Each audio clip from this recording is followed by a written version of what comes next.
이메일로 환영합니다. 이스마엘의 12부족으로 오신 것을 환영합니다. 많은 사람들은 아브라함과 그의 아들을 가지려는 소망에 대한 고대 이야기에 익숙합니다. 성경에서의 그의 이야기에서 아브라함은 처음으로 하갈이라는 여종과 함께 아들을 낳았습니다. 이 첫 번째 아들의 이름은 이스마엘이었습니다. 아브라함의 두 번째 아들 이삭은 약속의 아들로 선언되었습니다.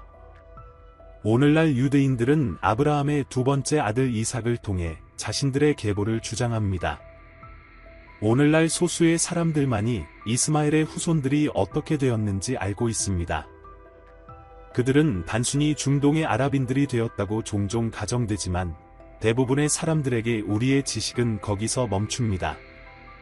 성경은 우리에게 다음과 같은 기록을 제공합니다. 이스마엘에 대하여는 내가 내 말을 들었으니 보라 내가 그를 복되게 하여 번성하게 하고 지극히 번성하게 하리니 12명의 군주를 낳을 것이며 내가 그를 큰 민족이 되게 하리라.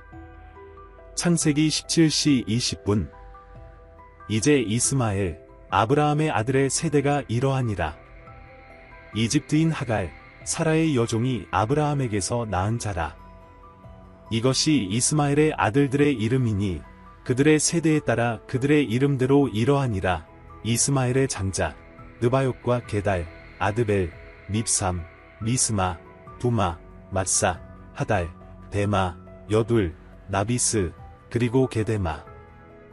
닐은 이스마엘의 아들들이며 그들의 성읍과 진영에 따른 그들의 이름이니 12명의 군주가 그들의 민족을 따라 세워졌더라. 창세기 25, 12-16. 1932년 데이비드 제이 깁스는 성경의 연대기를 작성하기 위해 착수했으며 이 과정에서 이스마엘의 아들들에게 무슨 일이 일어났는지에 대한 수수께끼에 직면했습니다. 그의 연대기를 완성하기 위해 그는 이 질문에 대한 답을 찾기 위한 평생의 탐구를 시작했습니다. 그의 사망 10년 후 그의 아들 된 깁슨이 그 도전을 이어받아 중동으로 날아가 그 탐색을 계속했습니다. 그 탐색은 이제 30년이 넘게 이어져 왔으며 그를 아라비아의 외딴 지역들로 이끌었습니다. 댄은 아라비아의 공화에 거주했고 예멘의 산을 등반했으며 남부 요르단의 하왑과 함께 살았고 사우디아라비아의 불타는 사막을 횡단했습니다. 또한 그는 중동에서 일하는 많은 고고학자들과 이야기를 나누었고 이 질문에 대한 답을 찾기 위해 수많은 책과 논문을 조사했습니다. 아래는 댄의 아버지가 시작한 것과 댄이 이어나간 것에 대한 간략한 요약입니다. 베두인 부족의 기원에 대한 무슬림의 이해가 아래 도표에 설명되어 있습니다. 일부 성경 학자들은 무슬림 카탄, 커턴을 성경의 욕단, 작턴으로 식별합니다. 민족 창설 도표를 참조하십시오. 이스마엘에 대한 성경 기록은 우리에게 그의 12아들의 이름을 알려주지만 현대 베두인 부족과 어떻게 연결될 수 있는지에 대한 단서는 제공하지 않습니다. 이 목록은 창세기 25장에 있으며 나중에 역대상 1시 29분-33에 다시 반복됩니다. 닐은 그들의 세대들이니라. 이스마엘의 장자, 느바욕과 게달과 아드벨과 밉삼과 미스마와 두마와 마사와 하달과 데마와 여둘과 나비스와 게데마이니라. 이 아들들은 결국 아내를 맞이하고 자녀를 낳았으며 이 자녀들을 통해 부족들이 형성되었습니다. 이 부족들은 하윌라에서부터 술까지, 이집트에서부터 아시리아까지 거주한 민족들을 구성했습니다. 이스마엘의 후손들은 아라비아 사막에 있는 유일한 부족들이 아니었습니다. 다른 부족들도 다른 출처에서 나왔습니다. 닐 중 일부는 남부 아라비아의 민족이 되었고 다른 일부는 방황하며 아라비아에 정착했습니다. 연대기를 보려면 민족 창설 도표를 참조하십시오. 우리는 이스마엘의 12아들을 살펴보고 그들에게 무슨 일이 일어났는지 알아보려고 합니다. 느바요. 이스마엘의 장남 느바요에 대한 정보는 성경에서 다른 어떤 아들보다 많이 알려져 있습니다. 느바요과 그의 부족은 양사육으로 유명했으며 이사야 67, 그들의 이름은 종종 아시리아 기록에 함께 등장합니다. 유대 역사가 요세푸스는 느바요스를 이스마엘의 장남으로 확인하고 그의 시대의 나바테아인들과 동일시하였습니다. 그는 나바테아인들이 유프라테스 강에서부터 홍해에 이르는 전 지역에 살았다고 주장했으며 이 지역을 나바테네라고 불렀습니다. 요세푸스는 나바테아인들이 아라비아 민족들에게 자신의 이름을 물려주었다고도 전합니다. 유대 고대사 W221 요세푸스는 나바테아인들이 존재했던 시기에 살았으며 아마도 직접 나바테아인들로부터 정보를 얻었을 것입니다.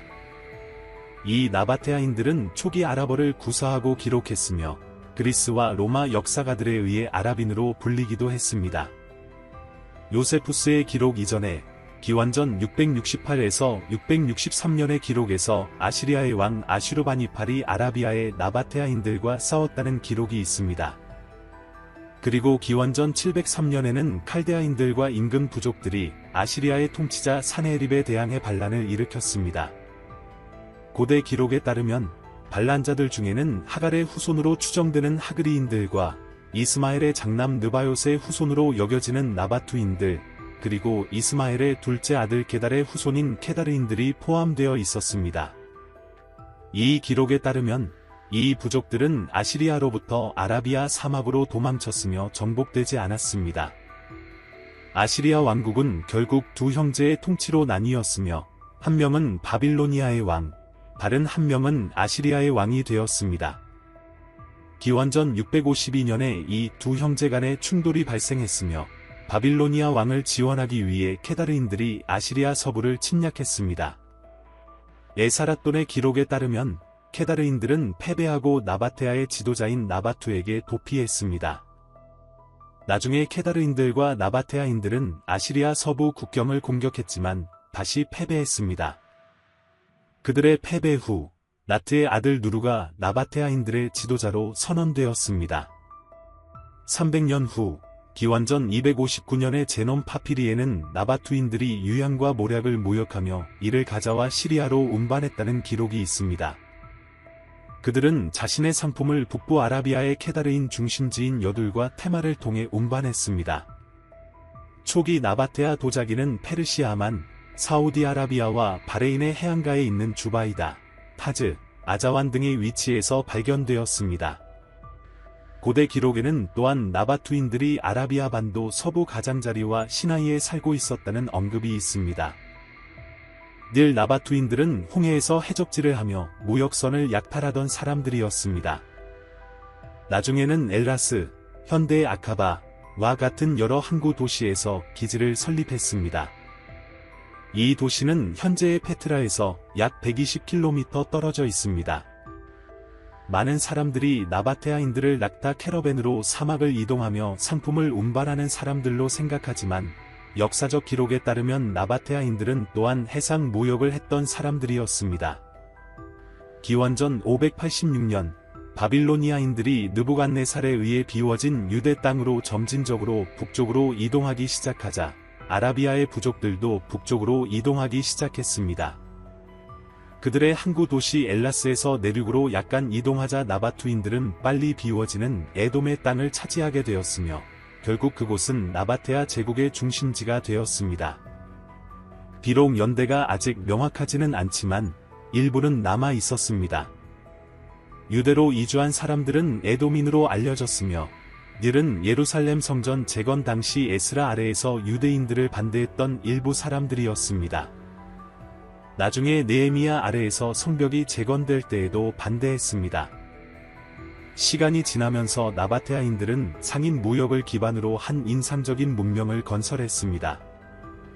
그들의 수도는 원래 남부 요르단의 사암 산맥 깊숙한 곳에 위치한 페트라였습니다.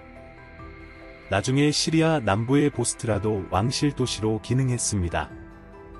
나바테아인들은 현대 사우디아라비아 북부의 네게브와 요르단의 다른 지역에도 여러 도시를 건설했습니다. 기원 후 106년에 나바테아인들은 제국을 로마인들에게 항복했으며 결국 그들의 독자성은 사라졌습니다. 케다르. 우리가 이미 언급했듯이 케다르의 아들들은 케다르인으로 알려지게 되었습니다. 케다르인들은 이스마엘의 아들들 중 주요 군사 세력이었습니다. 이사야는 케다르의 영광과 재능 있는 궁수들에 대해 언급합니다. 이사야 21시 16분-17 에스겔 27, 21은 아라비아를 케다르의 모든 왕자들과 연관시키며 그들의 지도 아래 연맹이 있었음을 시사합니다. 케다르인들은 아시리아인들과 끊임없이 충돌했습니다. 아시리아인들, 신바빌로니어인들, 페르시아인들, 그리고 로마인들조차도 케다르인들과 나중에 나바테아인들이 지배하는 북부 아라비아의 상업 경로를 통제하는 것이 중요하다는 것을 깨달았습니다. 느헤미야의 적인 아랍인 게셈은 기원전 5세기 중반의 케다르 왕들 중 한 명으로 확인되었으며 이는 북부 아라비아의 여러 비문을 통해 밝혀졌습니다. 그들의 종교와 관련하여 아시리아 비문들은 사네헤립이 케다르의 도시 두마에서 여러 아라비아 신들을 포획했다고 전합니다. 주요 신은 아타라만, 즉 하늘의 아침별로 메소포타미아의 이슈타르와 대응됩니다. 케다르인들이 이끄는 부족 연맹은 아타라만 연맹으로 알려졌으며 그들의 숭배는 두마에서 여왕 사제들에 의해 주도되었습니다. 그들의 신들의 신전에는 디에이치웰세러, 누아, 무다, 아비루, 아타르쿠르마 등이 있었습니다. 사무디거로 된 암각화는 무다가 저녁별로 알려져 있으며 누아는 태양신으로서 아타라만, 즉 아침별과 함께 숭배되었다고 전합니다. 기원전 5세기에 헤로도토스는 아랍인들 사이에서 숭배된 두 신을 확인했는데 하나는 오로탈트, 아마도 루다로 식별됨, 나는 바산의 신이었으며 다른 하나는 알리라트라는 하늘 여신이었습니다. 나중에 알리라트는 남성 형태로 알라로 불리게 됩니다. 케다르인들은 성경의 여러 구절에서 유목민으로 언급됩니다. 시편 120편은 고통의 외침으로 화자가 케다르의 천막에서 살고 있는 메세크라는 곳으로 도망쳤다는 이야기를 전합니다. 이사야 42, 11에서는 케다르가 찬양의 노래에서 언급됩니다. 예레미야 2시 10분에서는 이스라엘 자손들에게 케다르에 확인해보고 사람들이 그들의 신을 버리고 다른 신들에게로 돌아서는 것이 일반적인 일인지 보라고 권고합니다.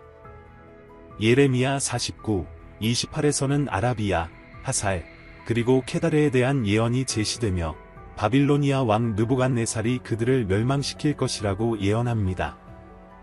에스겔 27, 21은 두로 성에 대한 애가로, 이 구절에서는 아라비아와 케다르의 왕자들이 두로와 함께 어린 양, 순양, 염소를 거래했다고 언급됩니다.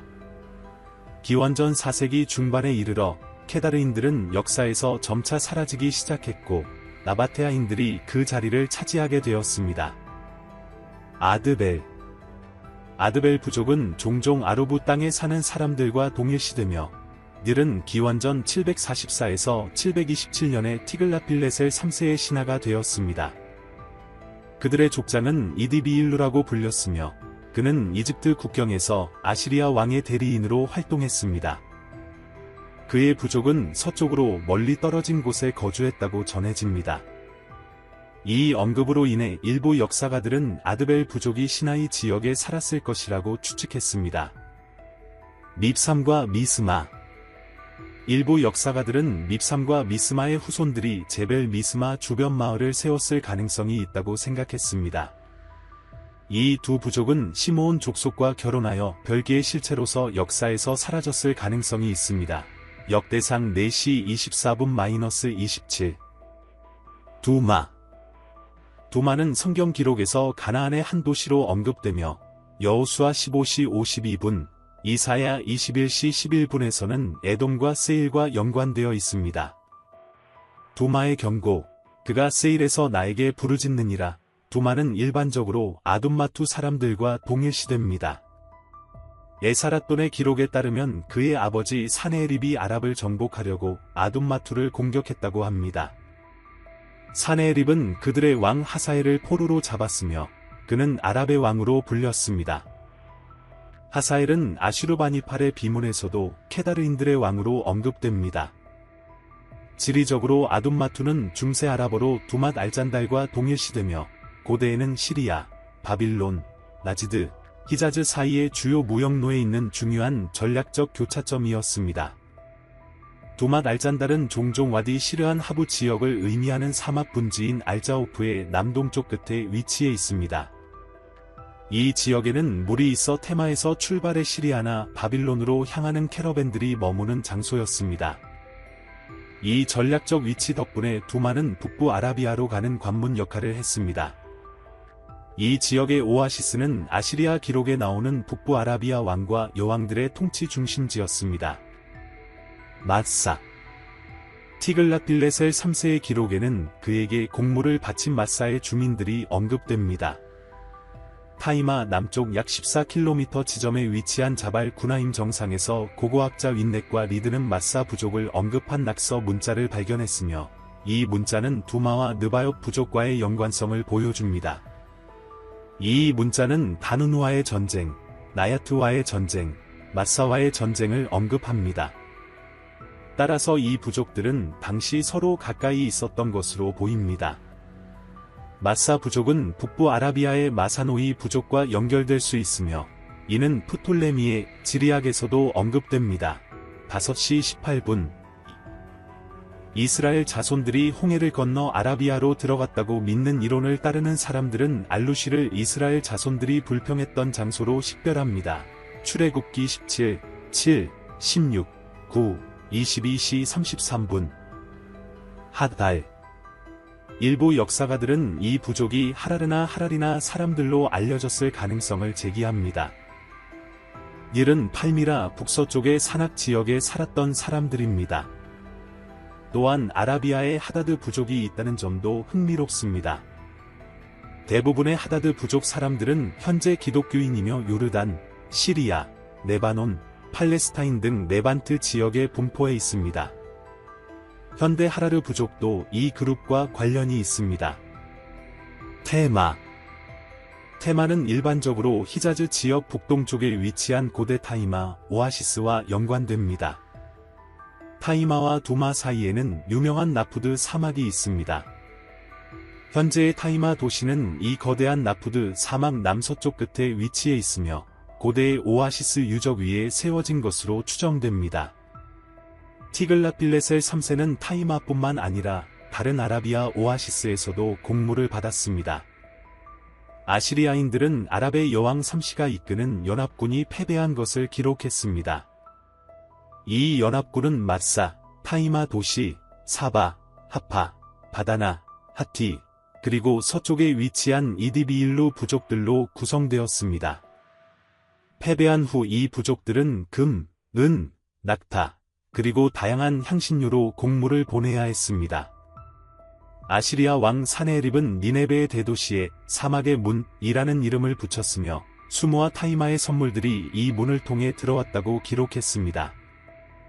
이로 인해 우리는 타이마가 중요한 장소로 여겨졌다는 것을 알 수 있습니다. 기원전 552년경 바빌론 왕이자 성경에 나오는 벨사살의 아버지인 나보니두스 기원전 555에서 539년 가 타이마를 자신의 거주지로 삼았으며 그의 통치 기간 중 16년 중 10년을 그곳에서 보냈습니다. 이 기간 동안 타이마는 아마도 페르시아 제국의 거점 중 하나가 되었을 것입니다. 그러나 기원전 1세기에는 나바테아인들이 타이마를 지배하기 시작했고 점차 그들의 무역 제국의 일부가 되었습니다. 이사야 21시 13분-14는 테마 사람들이 도망친 동포들에게 물과 음식을 제공하라고 초대합니다. 이는 기원전 738년 티글랏필레셀 3세가 북부 아라비아를 침략한 사건을 암시하는 것으로 보입니다. 예레미야 25, 23은 이 오아시스 도시에 대한 예언입니다. 욥기 6시 19분-20에서는 욥이 자신의 부에서 추락한 것을 슬퍼하며 테마의 군대와 스바의 군대가 전리품을 기대했지만 이제 욥에게는 아무것도 없다고 한탄합니다. 여둘, 나비스, 그리고 게데마. 여둘, 나비스, 그리고 게데마의 부족들은 이스마엘의 다른 아들들에 비해 덜 기록되어 있습니다. 그러나 성경은 역대상 5시 18분-22에서 이들에 대해 간략하게 언급하고 있습니다. 이 부족들은 하갈의 후손인 하그리인들로 알려진 그룹의 일원이었으며 이들은 사울 왕의 통치 기간 동안 르우벤 지파, 갓 지파, 그리고 므낫세 반 지파와의 전투에서 패배했습니다. 하갈의 후손인 하그리인들은 강력한 전사들로 알려져 있었습니다. 이스라엘 사람들은 5만 마리의 낙타, 25만 마리의 양, 2천 마리의 나귀, 그리고 10만 명의 포로를 포함한 많은 전리품을 가져갔습니다. 여둘, 나비스, 그리고 게데마의 후손들은 아라비아 반도의 북부 지역에 정착했을 가능성이 있으며 그곳에서 그들은 아마도 그 지역 사막을 방랑하는 유목 부족들의 일원이 되었을 것입니다. 일부 학자들은 여둘의 사람들이 결국 이투레아인들이 되었을 것이라고 추측합니다. 이투레아인들은 여러 고대 역사가들에 의해 언급된 민족으로 갈릴리 북동쪽의 산악 지역에 살았으며 궁수로서의 기술로 유명했습니다. 사실 창세기 25, 16은 여둘의 후손들을 그들의 민족에 따라 12군주라고 부르며 이는 고귀한 전사와 지도자들에게 어울리는 칭호입니다. 이스마엘의 12아들. 이스마엘의 12아들들은 아라비아 반도와 그 주변 지역의 역사와 발전에 중요한 역할을 한 많은 부족들의 기초를 형성했습니다. 성경과 역사 기록은 그들의 삶과 그들이 세운 위대한 민족들에 대한 단편적인 정보를 제공합니다. 나바테아인들처럼 오랜 명성을 얻고 인상적인 문명을 건설한 부족들도 있지만 일부 부족들은 역사에서 사라지거나 다른 그룹에 흡수되었습니다. 그들의 이야기는 아브라함의 장남인 이스마엘의 유산을 상기시켜 줍니다. 그의 후손들은 큰 민족이 되리라는 하나님의 약속을 성취했습니다. 케다르와 느바요스의 강력한 부족들이든 아드벨과 두마처럼 덜 기록된 부족들이든 이스마엘의 아들들은 역사에 그들의 흔적을 남겼습니다. 우리와 함께해 주셔서 감사합니다. 성경 이야기를 통해 이 여정을 즐기셨고 그 안에 담긴 신성한 메시지에서 영감을 받으셨기를 바랍니다. 앞으로도 영상을 놓치지 않도록 알림벨을 활성화해 주세요. 우리의 작업을 지원하기 위해 좋아요를 눌러주시고 여러분의 생각을 댓글로 남겨주시며 친구와 가족에게 이 영상을 공유해 주세요. 함께 하나님의 말씀의 빛을 전파해 나갑시다. 다음 시간까지 안녕히 계세요.